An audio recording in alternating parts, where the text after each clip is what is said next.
جب منگول سلطنت کا خاقان یعنی دا گریٹ خان مونکے خان 1259 میں ہلاک ہوا تو منگول دارالحکومت قراقرم میں ایرک بوک اپنے بھائیوں کی غیر موجودگی میں نیا خاقان منتخب ہو گیا، جسے بیشتر وزراء اور طاقتور حلقوں کی حمایت بھی حاصل تھی۔ تاہم جب قبلائی خان اور ہلاکو خان کو مونکے خان کے ہلاک ہونے کی خبر ملی تو انہوں نے حکومت حاصل کرنے کے لیے اپنے اپنے محاذوں پر جنگ مؤخر کی اور اپنے دارالحکومت کی راہ لی۔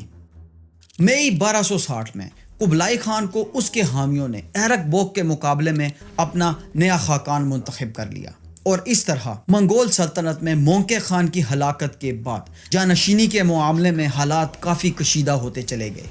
جبکہ مصر میں سلطان سیف الدین قطز کی شہادت کے بعد رکن الدین بیبرس وہاں کا نیا سلطان بن چکا تھا۔ منگول خاقان یعنی دی گریٹ خان کی سلیکشن کے لیے منگول وزراء اور طاقتور حلقوں